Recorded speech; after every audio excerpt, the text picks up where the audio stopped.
Assalamualaikum warahmatullahi wabarakatuh. Jumpa lagi bersama saya Hadi di channel Ngulik Sejarah. Dan pada video kali ini saya akan kembali lagi membacakan suatu kisah misteri. Kali ini masih tetap berjudul Teror Sundel Bolong memasuki part yang ketiga. Jadi untuk kalian yang belum menonton part sebelumnya, saya sarankan untuk kalian menontonnya terlebih dahulu agar kalian paham dan mengerti keseluruhan alur ceritanya. Yuk, daripada kita lama-lama, mari kita langsung saja menuju ke kelanjutan ceritanya. Perhatikan baik-baik karena ceritanya akan segera saya mulai.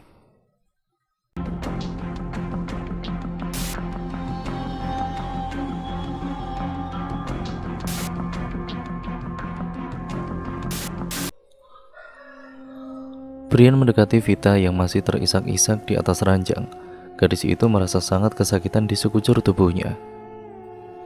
A'udzubillahi minasyaitonirrajim. Bismillahirrahmanirrahim, ujar Brian sembari membaca doa.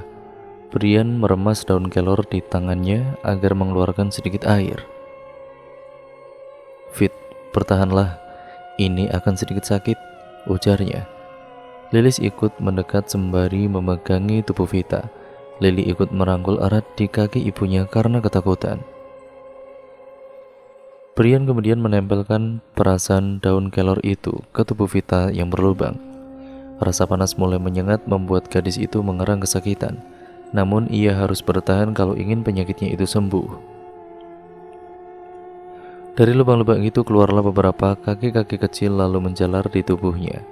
Beberapa lipan sudah mengelilingi tubuh gadis tersebut. Wah, teriaknya karena merasa ketakutan. Hewan berkaki banyak itu menggeliat di atas ranjang lalu berubah menjadi hitam. Apa itu mah? Rangek Lily yang ikut takut melihat hewan berkaki banyak itu. Vita langsung pingsan karena masih merasakan sakit di sekujur tubuhnya. Vita, teriak mereka berdua. Brian, apa kita tidak perlu memanggil dokter? Pinta Lilis. Nggak usah mbak, bisa tolong ambilkan segelas air putih. Lily segera turun ke dapur dan mengambil segelas air dan kemudian memberikannya kepada Brian. Pria itu memejamkan matanya sembari membaca doa pada segelas air yang digenggamnya. Kemudian meminumkan air itu kepada Vita. Tidak lama kemudian lubang-lubang yang ada di sekujur tubuh Vita mulai menutup, namun masih terlihat memerah dan juga membekas. Brian mengatakan kepada Lilis bahwa kondisi Vita sudah agak baikan. Wanita itu sedikit lega, mereka meninggalkan gadis itu untuk beristirahat. Brian, mbak masih bingung, sebenarnya Vita kenapa? Tanya Lilis yang begitu penasaran. Mbak, sepertinya ada seseorang yang tidak menyukai keluarga kita ini mbak, ujar Brian seraya berpikir. Maksud kamu? Kemarin Mas Dion, sekarang Mbak Vita. Mbak harus lebih berhati-hati ya. Aku juga gak tahu siapa yang tega melakukan ini semuanya mbak, titah Brian. Lilis hanya terdiam mendengarkan perkataan Brian. Namun dalam hatinya ia ikut membenarkan perkataan pria itu. Hari itu Brian sedang di gudang bersama Lily. Gadis cilik itu ingin belajar membuat kaligrafi. Sini Lily, kakak ajari, ujar Brian menyiapkan kuas untuk keponakannya itu. Aku mau bikin sesuatu kak, rengek Lily. Ya udah, ini kuas punya Lily. Gambarnya di meja situ ya. Lily kemudian mengangguk, kemudian duduk di kursi. Gadis cilik itu sedang sibuk menggambar sesuatu. Lily sedang di dapur untuk memasak makan siang untuk mereka semua. Ia melihat bahan makanan sudah mulai habis. Ia pergi ke sebuah kamar untuk mengambil bahan makanan yang baru. Ada beras, minyak, gula, dan yang lainnya. Bahkan makanan itu pemberian orang-orang yang bergabung saat kematian ibu mertuanya itu. Lalu kemudian, Lilis mengambil beberapa bahan makanan itu dan memasaknya. Sedangkan Vita sudah mulai sadar. Gadis itu melihat lubang-lubang di sekujur tubuhnya sudah mulai menyusut. Vita beranjak dari tempat tidur lalu pergi ke kamar mandi untuk membersihkan diri. Lily tersenyum menghadap ke arah kursi di hadapannya sembari terus melukis di kertas yang diberikan oleh Brian tadi. Karena penasaran, pria itu menghampiri keponakannya. Apa yang kamu gambar ini, Lily? Tanya Brian yang hanya bisa melihat dua buah lingkaran hitam di atas kertas itu. Ini Kak Uti, yang besar ini ibunya Kak Unti, ujar gadis cilik itu sembari tersenyum. Brian kembali menatap ke lukisan yang dibuat oleh keponakannya. Mendadak sesosok wajah sundel bolong tersirat dari coretan itu. Brian langsung membuang kertas tersebut. Kok dibuang Kak? Kan bagus gambarnya Lily, rengek gadis cilik itu. Udah kotor itu, ntar kakak kasih kertas yang baru ya buat Lily, sahut Brian beralasan. Dari arah pintu, Lilis datang mengagetkan mereka berdua. Brian, Lily, ayo makan dulu, ajak Lilis. Aku lapar mah, sahut Lily sembari berlalu pergi meninggalkan Brian. Duluan aja mbak, aku masih mau beresin ini. Lilis dan juga anaknya pergi meninggalkan pria itu. Brian mengambil kertas yang ia buang tadi. Namun kertas itu sudah tidak menampakkan wajah sundel bolong. Aneh, jelas-jelas lukisan ini tadi sepertinya hidup, gumam pria itu. Vita turun dari lantai atas dan menemui kakak iparnya di meja makan. Kamu sudah bangun? Apa masih sakit, Fit? Tanya Lilis. Alhamdulillah, udah agak mendingan mbak, sahut Vita sembari duduk. Ayo dimakan, kamu pasti lapar, ujar Lilis sembari menyodorkan bubur buatannya. Karena masih panas, Vita hanya mengaduk-aduk bubur tersebut, sedangkan Lily sudah tidak sabar ingin memakan ayam goreng kesukaannya. Lilis mulai mengambil lauk dan juga nasi di piringnya. Kemudian ia ingin menyuapi Lily yang sedari tadi merengek kelaparan. Dari arah lain, Brian datang untuk ikut makan juga. Namun apa yang dia lihat, Lily sedang menyuapi anaknya dengan beberapa belatung dan juga ulat. Saat sendok itu sudah hampir masuk ke mulut Lily, dengan segera Brian menangkisnya. Perlakuan Brian itu membuat semua orang terkejut. Apa-apaan Brian? Tanya Lilis kaget. Mbak jangan makan itu. Itu semuanya belatung mbak, ujar Brian tiba-tiba dan membuat mereka semua tercengang. Mas Brian ini ngomong apa sih? Bantah Vita yang tidak percaya. Brian berdiri di depan meja sembari berdoa. Lalu tangannya mengusap ke atas makanan-makanan tersebut. Lalu kemudian, ya, terlihatlah beberapa belatung, kecoa, ulat, lipan, dan juga hewan kecil lainnya. Hewan-hewan itu bercampur menjadi satu di makanan yang Lilis masak tadi. Astagfirullah, teriak Lilis dan juga Vita sembari berdiri dan menjauh dari meja. Lily akhirnya menangis karena kelaparan. Lily segera mengambil roti atau apapun itu untuk mengganjal perut anaknya sementara. Brian juga mengusulkan untuk memesan makanan dari luar saja. Beberapa saat kemudian, makanan yang dipesan Brian datang. Namun karena baru saja melihat hal yang menjijikan, mereka urung untuk memakannya. Brian, apa maksud dari semua ini? Tanya Lilis penasaran. Mbak ambil dari mana semua bahan makanan itu? Dari ruang penyimpanan. Namanya kenapa? Ya udah, kita makan aja dulu, habis ini kita cek bersama ya, pinta Brian. Wanita itu hanya mengangguk sembari menyuapi Lily yang sudah kelaparan. Mereka selesai makan. Lilis membawa Brian ke ruang penyimpanan dan cekrek saat pintu dibuka.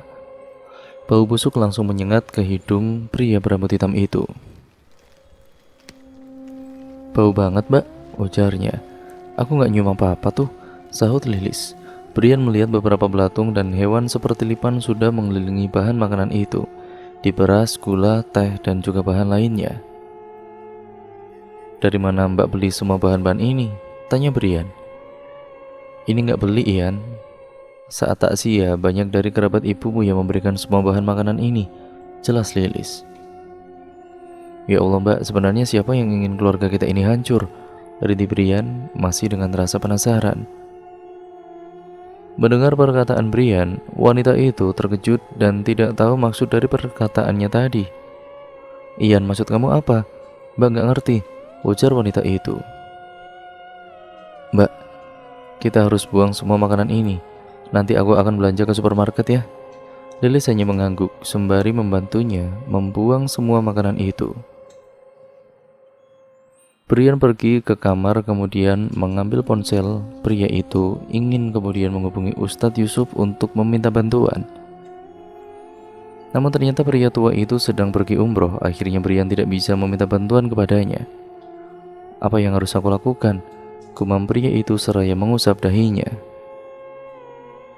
Sore harinya Brian pergi ke supermarket untuk membeli beberapa bahan makanan.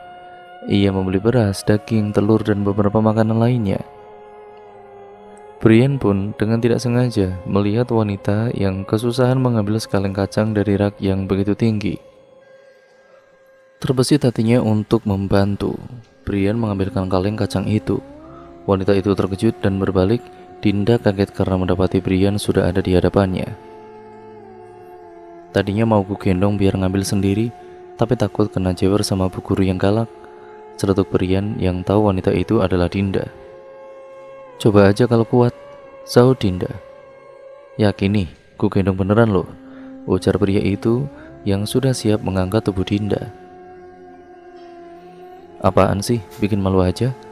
Dinda kemudian merunduk malu karena dilihat orang banyak. Brian hanya tersenyum puas karena menggoda wanita itu. Mereka diam sejenak sambil berjalan mengelilingi supermarket. Pria kemarin itu, siapa kamu? Pacar ya? Tanya Brian basa-basi. Oh, Mas Anton, bukan. Dia kepala sekolahnya Vita. Wah, masih muda udah jadi kepala sekolah, cipirnya. Dulu ibunya Mas Anton yang menjabat menjadi kepala sekolah. Saat beliau tiba-tiba meninggal karena kecelakaan, ya jadi Mas Anton yang meneruskan pekerjaan selanjutnya. Jelas Dinda. Oh gitu, sahut Brian merasa lega. Kok Mas Ian belanja banyak banget hari ini? Apa ada acara di rumah? Tanya wanita itu tiba-tiba dan membuat Brian mengubah mimik wajahnya. Gak ada acara kok, cuman buat makan di rumah saja, sahutnya soal tidak ingin membahas tentang masalah di rumah. Bukannya kemarin banyak yang memberikan bahan makanan, Mas? Brian menghela nafas, ia tidak bisa membohongi wanita itu. Akhirnya ia menceritakan tentang yang ia alami hari ini di rumahnya. Astagfirullah, sampai segitunya Mas, ujar Dinda yang masih tidak percaya. Entah siapa yang menginginkan keluargaku hancur. Kami merasa tidak pernah punya kesalahan kepada siapapun, gumam Brian. Apa Mas Ian sudah meminta bantuan pada Ustadz Yusuf? Beliau sedang pergi umroh, aku tidak bisa menghubunginya, keluh Brian. Akhirnya mereka selesai berbelanja. Hari itu Brian memang sengaja tidak membawa motor karena pasti akan susah membawa belanjaan yang banyak itu. Mas gak bawa motor ya? Enggak, ya karena tahu kan akan belanja segini banyaknya, sahut pria itu. Mendadak Dinda ikut membantu Brian membawa barang-barang. Mas, aku bantuin bawa sampai rumah ya. Aku juga mau nengokin Vita, sahut wanita itu beralasan. Kok kita gak hidup bareng aja sekalian? Celetuk Brian seperti biasa. Mas Brian, panggilnya dengan suara manja sembari merunduk malu. Brian tersenyum melihat Dinda yang sedang menyembunyikan rasa malunya. Tidak beberapa lama kemudian, sebuah taksi datang. Mereka berdua naik kemudian pulang ke rumahnya Brian. Assalamualaikum, sapa mereka berdua. Waalaikumsalam, sahut Lilis dari dalam. Lilis terkejut karena melihat mereka berdua pulang bersamaan. Loh, janjian di luar ya? Kok bisa pulang bareng? Ejak Lilis sembari tersenyum. Enggak mbak, kebetulan tadi kami ketemu di supermarket. Aku kesini mau nengokin Vita kok, sahut Dinda buru-buru. Oh gitu, Vita ada di kamar kok, langsung ke sana saja ya. Aku ke belakang dulu mbak, ujar Brian seraya membawa beberapa barang kemudian meletakkannya di ruang penyimpanan. Dinda naik ke lantai 2 dan berjalan ke kamar Vita. Namun kakinya terhenti karena melihat seseorang berdiri di pinggir lukisan kaligrafi yang tergantung di dinding. Bukannya itu Vita, gumamnya sembari menghampiri sosok itu. Dinda berjalan perlahan mendekati wanita yang berdiri membelakanginya itu. Namun entah kenapa bulu kuduknya tiba-tiba merinding, seperti ada sesuatu yang salah. Saat sudah semakin dekat dan dia ingin memegang pundak sosok itu, Dinda malah dikagetkan dengan suara seseorang. Mbak Dinda, ngapain di situ? Tanya Vita dari luar kamar. Dinda menoleh ke arah Vita kemudian melihat sosok yang berdiri di hadapannya tadi, tetapi sosok itu sudah lenyap dan itu benar-benar aneh. Kok malah bengong, Mbak? Tanya Vita lagi dan membuat Dinda tersentak. Dinda lalu pergi menghampiri Vita. Maaf Vita, kenapa dengan kulitmu ini? Tanya Dinda heran melihat bekas bintik-bintik yang sangat banyak di sekujur tubuh gadis itu. Ayo ikut ke kamarku, Mbak, pinta Vita sembari menarik tangan Vita yang menjadi gurunya itu. Mereka berdua berbincang-bincang di dalam kamar. Malam harinya, Lilis meminta Dinda untuk makan malam bersama di rumahnya, sebagai rasa terima kasih karena sudah dibantu membawa barang tadi. Malam itu, sengaja Brian mengusulkan untuk makan malam di taman belakang karena malam itu langit terlihat sangat indah dengan gemerlap bintang yang berterbaran. Dion juga sudah pulang dari kantor dan ikut bergabung dengan mereka semua. Terlihat Brian dan juga Dion sedang berdiri sambil berbicara. Mas Dion, sepertinya mulai hari ini kita harus sholat berjamaah, pinta Brian tiba-tiba. Apa itu akan membuat keadaan di rumah ini membaik, Ian? Insya Allah mas, kita harus mencoba segala cara, ujar Brian. Pah, Ian, ayo kesini, kok malah berdiri di situ? Teriak Lilis memanggil kedua pria dewasa tersebut. Mereka berdua kembali berkumpul bersama yang lain. Dari jalan di luar rumah itu, terlihat sesosok bayangan yang sedang mengawasi. Sesaat kemudian bayangan itu langsung pergi dari sana. Terlihat beberapa orang sedang sholat berjamaah dan Brian yang menjadi imamnya. Mereka tampak khusyuk menunaikan ibadah bersama. Assalamualaikum warahmatullahi wabarakatuh, ujar Brian menengok ke kanan. Assalamualaikum warahmatullahi wabarakatuh, ujar Brian menengok ke kiri. Mereka saling bersalaman satu sama lain, kemudian berdoa kepada Allah SWT untuk keselamatan dan juga perlindungan. Mereka berharap semua masalah yang mereka lalui akan segera berakhir. Setelah selesai, mereka tidur di kamar masing-masing. Sekelebat bayangan hitam baru saja melewati jendela kamarnya Brian. Pria-pria itu pun sempat melihatnya. Brian membuka jendela dan melihat sekeliling, namun sangat sepi, tidak terlihat siapapun di sana. Ia menutup jendela itu kembali. Sesosok wanita yang berwajah hancur berdiri tegak sembari menatap Brian dari kejauhan. Sosok itu terlihat sangat marah dengan matanya yang melotot. Dinda merebahkan tubuhnya yang lelah di atas kasur, lalu tidak sengaja mencium bau tubuhnya yang berkeringat. Akhirnya, ia memutuskan untuk mandi. Saat ingin memasuki kamar mandi, sepasang kaki mendadak melayang di udara melintasi belakang tubuhnya. Dinda merasakan ada sesuatu, wanita itu berbalik namun tidak mendapati apapun. Aneh, kok jadi merinding gini ya? Gumam wanita itu sembari mengelus lehernya yang mulai meremang. Ia bergegas masuk ke kamar mandi. Dinda mengguyur tubuhnya dengan air hangat dan menuangkan sampo ke rambutnya. Mendadak sebuah tangan yang berkuku panjang itu ikut meremas rambutnya. Siapa itu? Teriak Dinda terkejut. Sembari mematikan air shower, ia melihat sekeliling namun tidak ada siapapun di sana. Dinda segera bergegas mandi dan keluar dari ruangan tersebut. Wanita itu kemudian duduk diam di depan cermin rias. Ia merasa ada yang aneh, seperti ada orang lain yang sedang mengawasinya. Dinda kemudian memakai krim malam yang selalu ia oleskan pada wajahnya. Saat berkaca, ia melihat sesosok wanita berbaju putih sedang duduk di atas ranjangnya. Dinda segera berbalik dan juga melihat, namun wanita itu tidak ada di sana. Ketika ia menatap ke cermin lagi, wanita berbaju putih itu menoleh dan memperlihatkan wajahnya yang hancur. Matanya tinggal satu dan hampir copot. Dinda berbalik dengan cepat, namun sosok itu sudah mencekiknya dengan kuku yang sangat tajam. Sosok itu mengeluarkan taring giginya dan siap menerkam Dinda. Wah! Teriak Dinda sembari bangun dari tidurnya.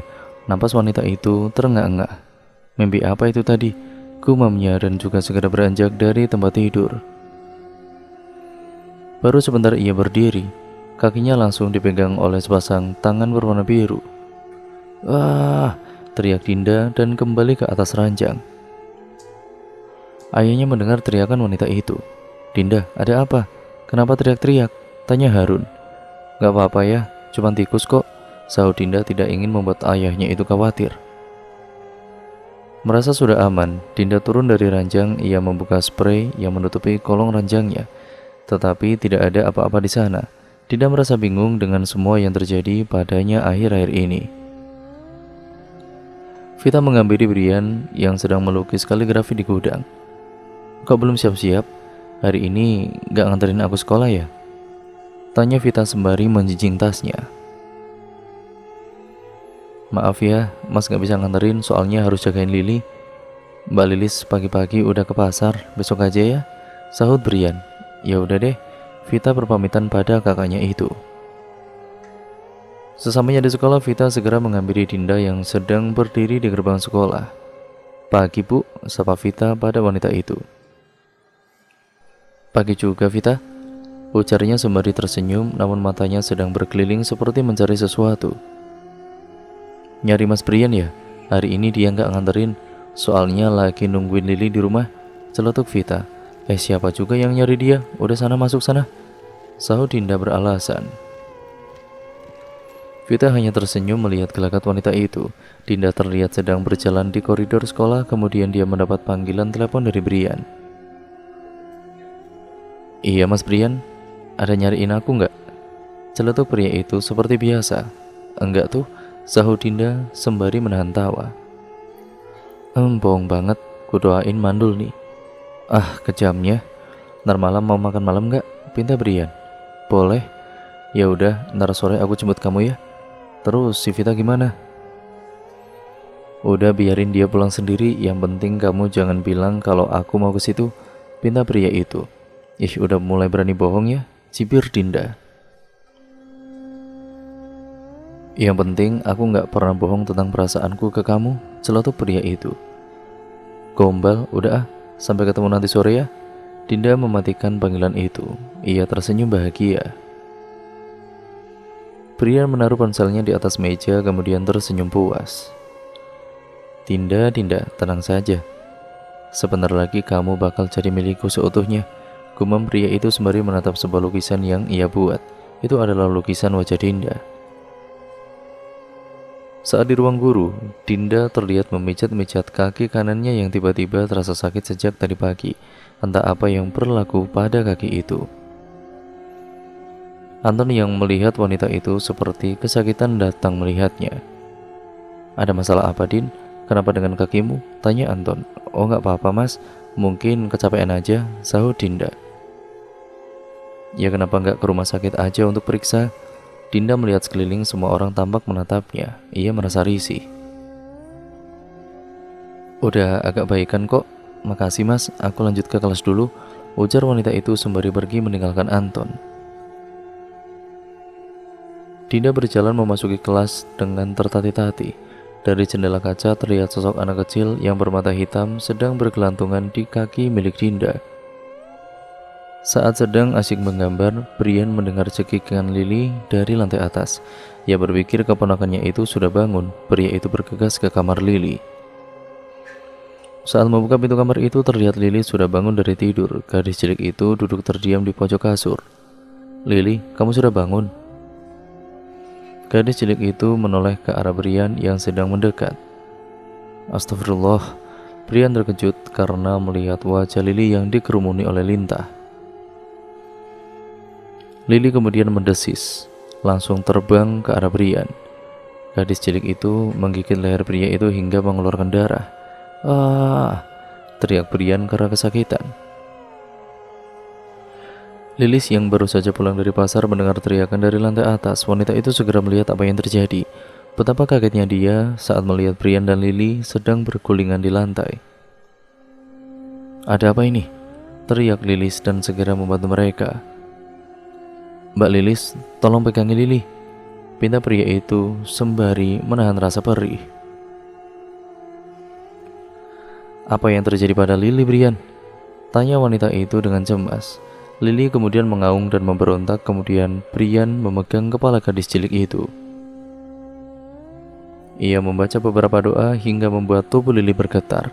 Kemudian gadis cilik itu memuntahkan cairan berlendir berwarna hitam dari mulutnya. Astagfirullahaladzim, Lili, isak Lilis dengan mata berkaca-kaca. Wajah Lili kembali seperti biasa dan langsung tidak sadarkan diri. Brian segera membopong keponakannya itu ke atas ranjang. Mereka berdua bingung dengan apa yang baru saja berlalu.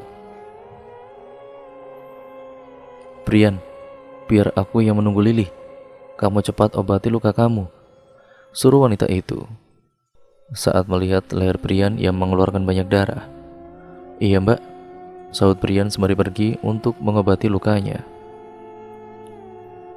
Lili segera menelepon suaminya, kemudian menceritakan apa yang terjadi pada Lili dan juga Brian. Dion sangat terkejut mendengarnya. Ia meminta izin kepada bosnya untuk pulang lebih awal. Lilis mengusap rambut anaknya yang masih terbaring lemas. Ia meneteskan air mata, entah apa yang berlaku di rumah itu. Kenapa masalah demi masalah baru saja datang menghampiri mereka. Dion baru saja memarkirkan mobilnya. Ia segera bergegas untuk masuk ke rumah mencari semua orang. Tampak Lili sedang duduk di sofa bersama Lili yang sedari tadi merangkulnya. Lili, kamu gak apa-apa kan sayang? Tanya pria itu tiba-tiba. Gak apa-apa kok pak, sahut Lili. Brian baru saja selesai mandi dan mendatangi mereka. Ian, ada apa ini? Tanya Dion.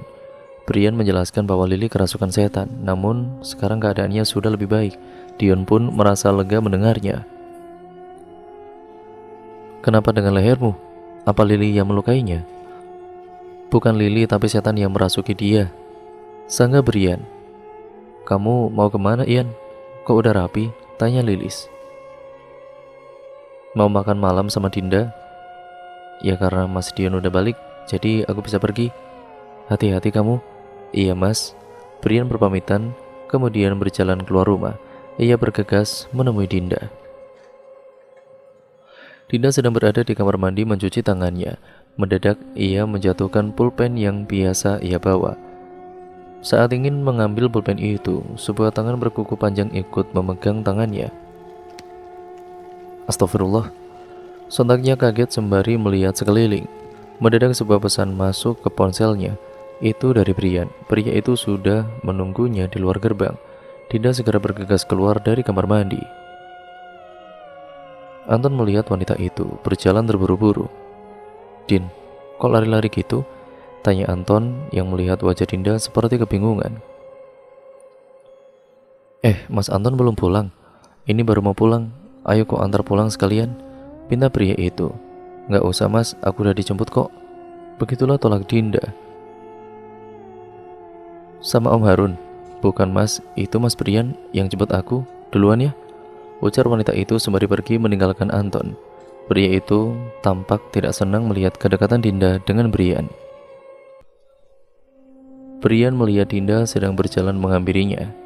Ia kemudian menyiapkan senyuman di bibir. Namun senyum itu langsung hilang tatkala Brian melihat sesosok anak kecil yang bergelantungan di kakinya Dinda. Brian segera berlari mendekati wanita tersebut. Din, apa kakimu terasa sakit? Tanyanya tiba-tiba sembari menatap ke sosok anak kecil itu. Ia mendesis memperlihatkan giginya yang tajam. Kok mas bisa tahu? Tanya Dinda kebingungan. Duduk di sini dulu Din, jangan kemana-mana. Sebentar saja, pinta pria itu. Dinda menuruti kemauan pria itu. Brian berlari keluar untuk membeli sebotol air, kemudian ia kembali menemui Dinda. Brian membaca surat Al-Fatihah 3 kali, serta beberapa doa lainnya, dan menyuruh Dinda untuk meminum air di botol itu.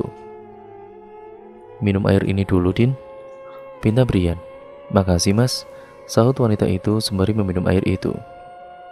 Din, bisa lepas sepatumu sebentar nggak? Emangnya kenapa mas? Udah lepas bentar, pinta Brian. Akhirnya Dinda melepas sepatunya. Brian dengan lembut menyiramkan sisa air di botol tadi ke kakinya Dinda. Sosok anak kecil itu merasa kepanasan karena disiram. Ia segera pergi dari hadapan Brian. Dinda begitu tersentuh atas perlakuan pria itu. Bagi Dinda, Brian adalah pria yang sangat baik dan perhatian. Apa sekarang kakimu sudah tidak sakit lagi, Din? Pertanyaan pria itu membuyarkan lamunan Dinda. Iya kok. Udah ringan ya? Ini air apaan sih mas? Ayo kita pergi dari sini dulu. Nanti saat makan aku jelasin semuanya. Di sebuah rumah makan yang terletak di pinggir jalan, Brian mengajak Dinda untuk menyantap soto babat yang terkenal di kawasan itu. Sembari menunggu pesanan datang, Brian bercerita tentang apa yang membuat kaki wanita itu terasa sakit sekali tadi. Serius mas? Astagfirullah, kenapa bisa seperti itu? Apa yang membuat mereka mengikutiku mas? Tanya Dinda. Brian tampak menunduk seakan tidak ingin membahasnya. Mas, panggil Dinda lagi. Mungkin itu semua karena aku, sahutnya dengan wajah lesu. Mas ini ngomong apa? Semua orang pasti pernah mendapatkan musibah, jangan menyalahkan diri sendiri mas, jelas wanita itu. Aku merasa telah bersalah kepada kalian semua, karena diriku, kalian semua jadi kena imbasnya. Aku merasa seperti menempatkan kalian dalam bahaya, keluh Brian. Dinda menepuk tangan Brian. Mas, dengerin perkataanku, kekuatan yang mas miliki itu adalah anugerah. Mas gak boleh ngomong kayak gitu. Aku juga yakin kalau mas tidak akan membuatku terluka, ujar Dinda mencoba memberi semangat pada pria itu. Kalau gitu, maukah engkau menikah denganku, Din? Tanya Brian tiba-tiba. Abang penjual soto babat itu berdehem sembari menaruh mangkuk di atas meja mereka. Cepetan dimakan mas, ntar keburu dingin, ujar Dinda sembari menahan malu karena pertanyaan Brian tadi. Brian masih menatap wanita itu dengan harapan Dinda menjawab pertanyaannya. Namun sampai di perjalanan pulang pun wanita itu tidak menjawabnya juga. Brian tampak sedikit kesal. Dinda yang merasa sedikit canggung mencoba mengganti topik pembicaraan. Ia melihat leher Brian yang diperban itu. Leher mas kenapa? Kok diperban gini? Digigit vampir, celetuk Brian. Merasa pria itu sedikit kesal, Dinda mengeratkan pegangannya pada pinggang pria itu. Brian tersentak karena perlakuan Dinda yang tiba-tiba. Lain kali kalau mas mau melamarku, bisa yang romantis dikit nggak? Celetuk wanita itu sembari tersenyum. Bisa kok, jadi cintaku diterima nih. Sejak kapan aku menolak mas Brian? Sahut Dinda. Akhirnya, ujar Brian begitu senang dan hampir jatuh karena pria itu melepaskan setir motornya. Mas, lihat jalannya, teriak Dinda sembari mendekap erat tubuh pria itu. Brian hanya terkekeh sembari tersenyum puas. Kini wanita yang ia idam-idamkan sudah menerima cintanya. Harun sedang mengelap beberapa lukisan di toko galerinya, sembari menunggu anak perempuannya yang tidak kunjung datang. Pergi kemana sih Dinda? Kok jam segini belum pulang juga? Gerutu pria itu. Harun pergi meninggalkan ruangan itu. Terlihat sebuah lukisan perempuan, matanya bergerak ke sana kemari seolah lukisan itu hidup. Brian sampai di depan rumahnya Dinda dan kebetulan Harun sudah menunggu di depan pagar. Kukira kamu diculik siapa, Din? Ini toh wajah penculiknya, celetuk Harun. Ya elah om, masa ada penculik seganteng ini? Cibir Brian menanggapi perkataan pria itu. Dinda tersenyum mendengar perkataan Brian. Udah malam, sana pulang, usir Harun. Gak boleh nginep di sini ya om. Minta dijewer kamu ya? Enggak deh om, kalau gitu saya permisi. Assalamualaikum, sahut Brian sembari melempar senyuman pada Dinda. Waalaikumsalam, sahut mereka berdua. Dinda dan juga Harun beranjak masuk ke dalam rumah. Din, apa kamu menyukai Brian? Tanyanya tiba-tiba. Kok nanya gitu ya?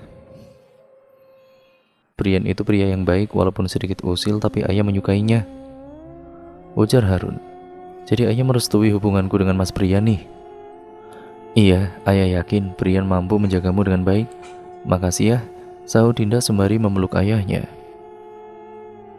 Di tengah malam yang sunyi, sesosok wanita berwajah hancur sedang berdiri menatap Harun yang tengah tertidur di atas ranjang. Harun kemudian bangun karena merasa haus. Ia melihat bayangan hitam berdiri tegak di pinggir jendela. Siapa itu ya?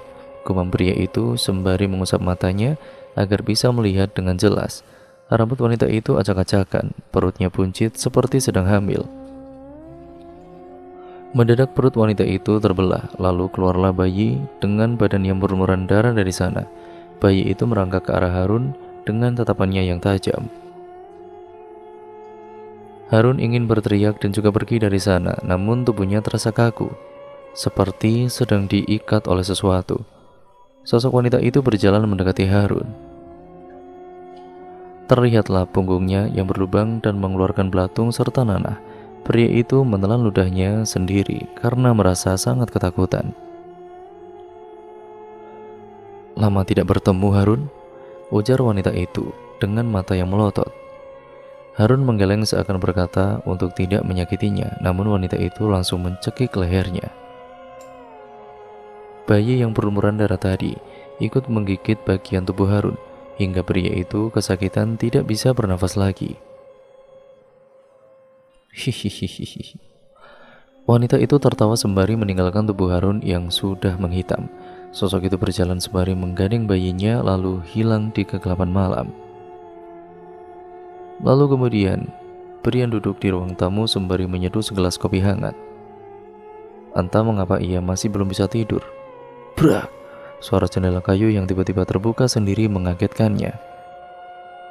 Brian tersentak, kemudian segera menutup kembali jendela itu. "Apa mau hujan ya? Kok anginnya kenceng banget?" gumamnya. Saat Brian berbalik, ia dikagetkan oleh Harun yang sudah berdiri di hadapannya. "Om Harun?" ujar Brian seraya bingung. "Tolong jaga Dinda dengan baik, Om mohon kepadamu, Ian," ujar pria itu sembari memeluk tubuh Brian. Brian tersentak dan langsung bangun dari tidurnya. "Astagfirullah, mimpi apa itu tadi?" gumamnya sembari mengusap keringat di dahinya. Pagi harinya, Dinda sudah siap untuk berangkat kerja. Namun, ia tidak melihat ayahnya sudah bangun. Toko lukisan itu yang mereka miliki pun masih tutup. "Tumben, toko belum buka. Apa ayah masih tidur ya?" gumam wanita itu sembari berjalan memasuki kamar ayahnya. Ternyata, pintunya tidak dikunci. Dinda membuka pintu itu, kemudian melihat ayahnya masih terbaring menghadap ke jendela. "Ayah!" Dinda memanggil pria itu, namun tidak ada sahutan. Dinda membalikkan badan pria itu yang terasa dingin. "Astagfirullah, ayah!" teriak Dinda kaget karena melihat keadaan pria itu yang bertubuh hitam. Dari mulut pria itu keluar banyak nanah. Dinda menangis dan dia benar-benar sangat terpukul. Kemudian segera menelepon Brian. Ia tidak tahu harus minta bantuan kepada siapa lagi. Beberapa orang sudah berkumpul di rumah Dinda, begitupun dengan Brian dan keluarganya. Brian sempat kaget karena melihat bekas cekikan tangan yang berwarna hitam di sekujur tubuh Harun. Namun orang lain tidak bisa melihatnya, hanya Brian yang tahu. Jenazah Harun langsung disemayamkan dan dikuburkan dengan baik. Dinda pun tidak ingin memperpanjang masalah itu. Ia merasa sangat sedih sekali. Kini ia harus hidup sendirian karena kedua orang tuanya sudah pergi ke rahmatullah terlebih dahulu. "Yang sabar, Din, kuatkan hati kamu," ujar Brian memberinya semangat. Dinda hanya mengangguk-ngangguk dan juga kemudian masih sangat bersedih. Malamnya ketika tamu-tamu pulang, sebenarnya Brian ingin tinggal di sana menemani wanita itu. Namun Dion mengatakan itu tidak sopan. Ada keluarga dari Harun yang akan menjaga Dinda. Akhirnya Brian pulang ke rumah dengan perasaan was-was. "Astagfirullah, paman lupa untuk memberikan kunci rumah ke bibimu. Bagaimana ini?" ujar Bakri, adik dari Harun. "Paman pulang aja. Aku udah gak apa-apa kok," sahut Dinda. "Kalau ada apa-apa langsung hubungi paman ya." Dinda mengangguk. Akhirnya ia ditinggal sendirian di rumah itu. Dinda menghela nafas sembari menutup pintu rumah. Ia melihat sekeliling, bayangannya bersama sang ayah masih terngiang-ngiang di kepalanya. Ia pun berlinang air mata lagi. Namun tangisannya harus terhenti tatkala melihat sekelebat bayangan yang baru saja melintas dari kamar sang ayah. "Siapa itu?" tanya Dinda sembari menghapus air matanya. Ia melihat sesosok tubuh sedang berdiri membelakanginya. Dari punggung tubuh itu keluarlah darah bercampur nanah yang mengalir hingga ke kakinya Dinda. "Astagfirullah, apa ini?" teriak Dinda yang merasa jijik dengan darah yang berceceran di lantai itu. Hihihihi. Sosok wanita itu tertawa sembari naik ke atap rumah. Sosok itu merangkak dan sudah siap menerkam Dinda. Ia berlari ke depan pintu seraya berusaha membuka pintu itu, namun pintunya seperti dikunci. "Tolong, siapapun di luar, tolong!" teriak Dinda sembari menggedor-gedor pintu rumah. Namun, sosok wanita itu sudah merangkak ke atas kepala Dinda. Sosok itu menarik leher Dinda hingga wanita itu terangkat ke atas. Dinda berusaha memberontak.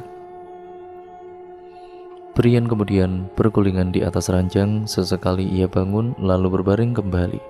Ia merasa tidak ingin tidur, pikirannya tertuju pada Dinda saja. Akhirnya, daripada mati penasaran, ia pergi ke rumah wanita yang disukainya itu. Sesamanya di depan rumah berbahan dasar kayu itu, ternyata lampu rumahnya masih belum padam. "Apa Dinda belum tidur ya?" gumam pria itu. Kemudian mengeluarkan ponsel dan mencoba menelepon Dinda, namun tidak ada sautan sama sekali. Ia justru makin penasaran. Kemudian Brian mendekati rumah itu seraya mengintip dari celah-celah jendela kaca agar bisa melihat apa yang terjadi di dalam. Mata pria itu berkeliling. Terlihat di dalam rumah itu tampak sepi. Mendadak sebuah kaki terlihat menjuntai dan seperti meronta-ronta untuk diturunkan. "Astagfirullah, kaki siapa itu?" teriak Brian karena kaget. Ia segera mendobrak pintu rumah tersebut. Dinda masih meronta kesakitan hingga akhirnya sosok itu melihat Brian datang dan langsung pergi begitu saja. Brak! Pintu itu berhasil terbuka. "Dinda!" teriak Brian yang melihat wanita itu terbujur lemas di lantai. Brian segera membawa Dinda ke rumah sakit terdekat. Pria itu menceritakan kepada Dion bahwa ia sedang di rumah sakit menunggu Dinda siuman. Dion pun memakluminya. Hampir sekitar 2 jam lebih Brian menunggu Dinda siuman sampai terkantuk-kantuk di samping wanita itu. Akhirnya wanita itu terbangun lalu menangis sejadi-jadinya. Brian tersentak karena mendengar tangisan Dinda. "Dinda, ada apa sebenarnya?" tanya Brian pada wanita itu. Dinda tidak menjawab pertanyaan pria itu. Kemudian langsung memeluk tubuh Brian dan melanjutkan isakannya. "Tenanglah, aku ada di sini kok," ujar Brian sembari membelai rambut wanita itu. Brian dengan sabar menunggu wanita tersebut berhenti menangis. Sepertinya Dinda merasa tertekan dan juga terlihat ketakutan. Wanita itu menggenggam tangannya Brian seolah-olah tidak ingin melepaskannya. Dan cerita pun kemudian berlanjut ke part yang keempat ya teman-teman, yaitu part yang terakhir nantinya. Sekian dan terima kasih, kurang lebihnya mohon maaf. Jangan lupa untuk like, komen, dan share, serta subscribe untuk kalian yang belum. Nyalakan tombol lonceng notifikasinya agar kalian tidak ketinggalan video terbaru selanjutnya dari channel ini, dan juga akhir dari kisah ini ya teman-teman. Jadi tetap stay tune terus di channel ini. Sekian video ini saya akhiri, kurang lebihnya mohon maaf. Wassalamualaikum warahmatullahi wabarakatuh.